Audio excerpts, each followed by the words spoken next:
Let's bring in our panel. Dr. Eytan Cohen, a Turkey expert from the Jerusalem Institute for Strategy and Security, and Dr. Murat Aslan, a researcher in security and defense studies, joining us from Ankara in Turkey. Gentlemen, good afternoon. Dr. Cohen, I'll start with you. What does a move like this mean for Israel?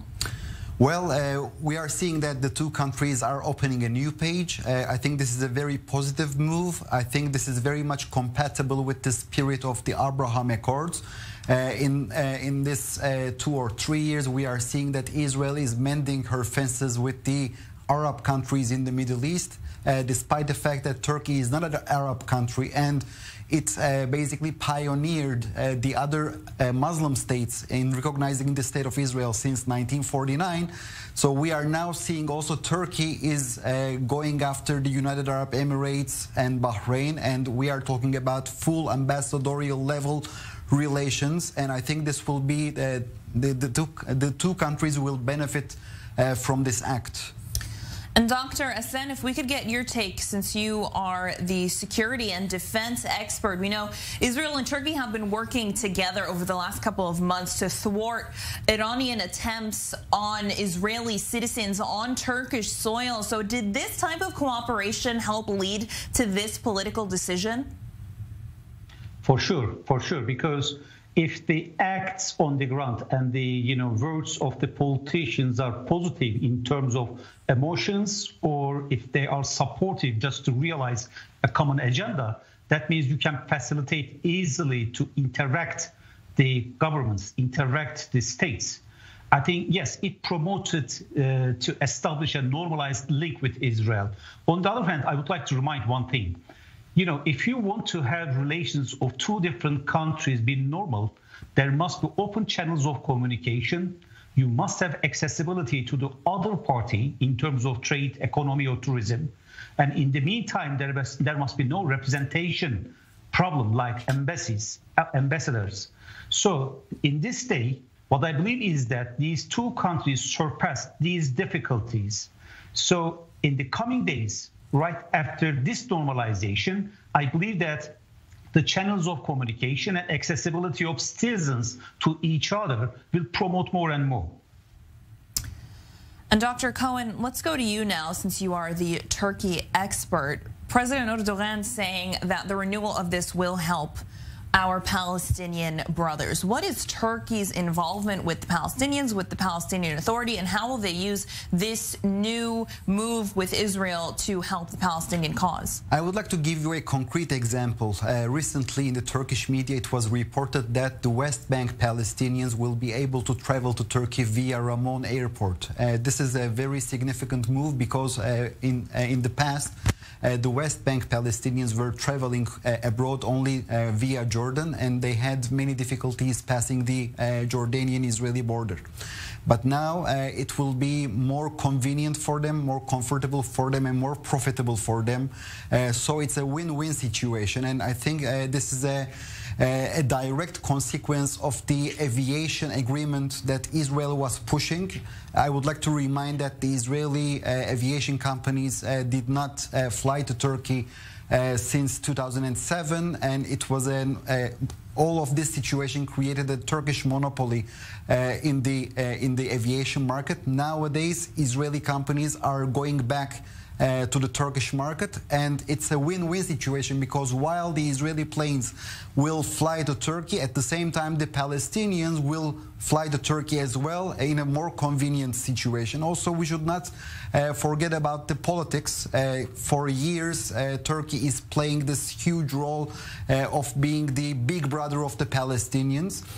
So in the Turkish eyes, if there is a proper relationship between Israel and Turkey, then Turkey can basically lower the tensions between the two sides in favor of the Palestinians. And then just a quick follow-up question for you, then we'll bring in Dr. Aslan on the same questions. Sure. Why in past years have these relations with the two nations gotten warmer? First, talk to us about when they went sour, and then why in the last few years they've gotten better. We all remember when these relations got sour because of the Israeli Operation Cast Lead in the Gaza Strip, and beforehand there was a very healthy healthy dialogue between Israel and Turkey.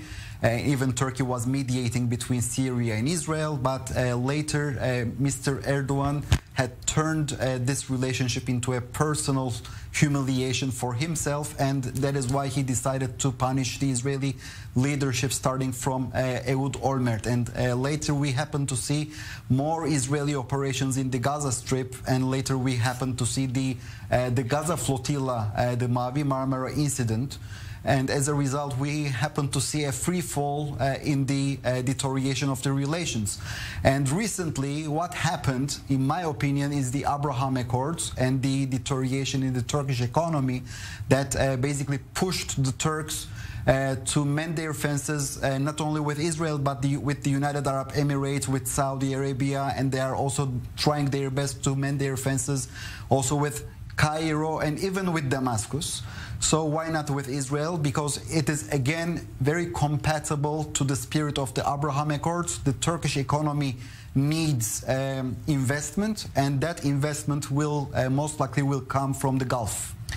Dr. Aslan, I want to bring you in here and ask you what you think about Turkey potentially being an intermediary for groups like Hamas and Palestinian Islamic Jihad when there are these conflicts with Egypt. We know historically, with Israel. We know historically Egypt has been quite the mediator when there is conflict between these two groups. So can Turkey now come in and play a similar role when there is war? Well, if it's about intermediation or mediation, both parties must accept it. If any says no, that means you have to end it. If both Palestinians and Israel says, okay, please come here and just facilitate us communicating each other and try to, support us in finding a resolution. And even though it's not clear exactly what the incompatibilities are currently, well, Turkey may play that role. That's clear. On the other hand, there must be a political commitment by the politicians of both parties. So if it's to gain time just to, show up as if you are doing something in terms of peace and, just reconciliation, well, it's something over there. But if both parties are really committed to find a solution to terminate this crisis, why not? It may be Turkey, it may be another country, a group of states, or an international organization, doesn't matter. I think not the Turkish intention, but the commitment and intentions of these two parties are important in this issue. And then I want to ask you, Dr. Cohen, what's next after this normalization? That's a huge question. I wish I had a crystal ball here to foresee the future. But I can only predict we may see an improvement in the relations in terms of trade, in terms of people-to-people relations. Maybe we will see more businessmen penetration into the Turkish market from the Israeli side. And I wish that we could also have see a Turkish tourism, how should I say, visits to Israel, because I think this is the most important issue that the relations are lacking. We see that the Israeli tourists are visiting Turkey, but unfortunately we do not see that the Turkish tourists are visiting Israel, and I think this is the source of the prejudice against Israel in Turkey.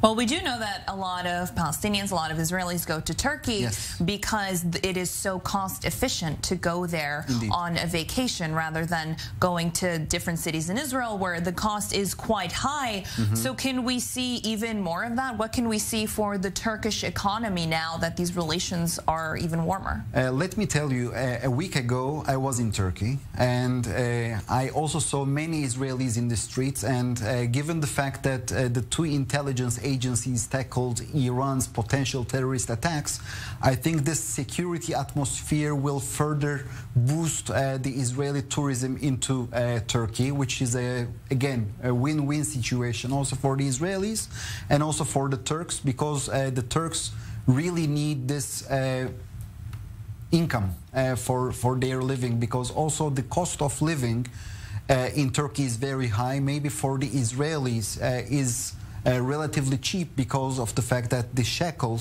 the Israeli currency, is very strong.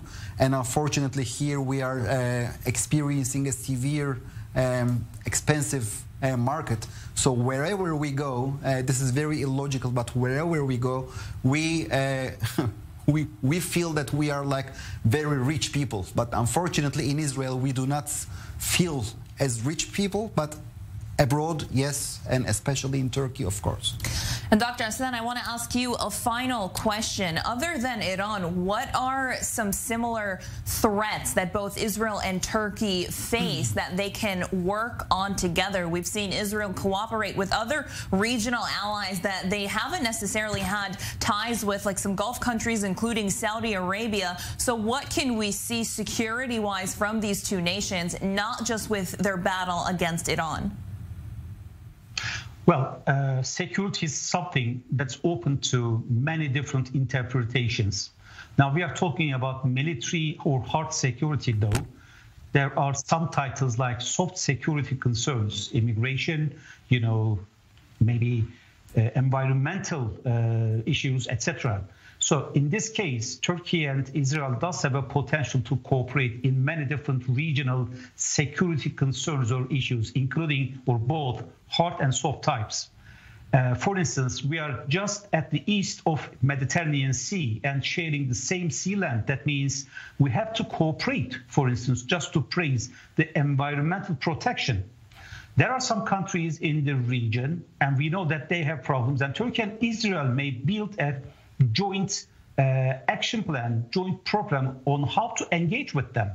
Or we can just contribute each other as two different countries in resolving the other problems or indirect problems. For instance, Turkey is concerned with the Greek atrocities, Greek expansionist policies, in the words of Turkish politicians. Well, Israel does have relations with Greece.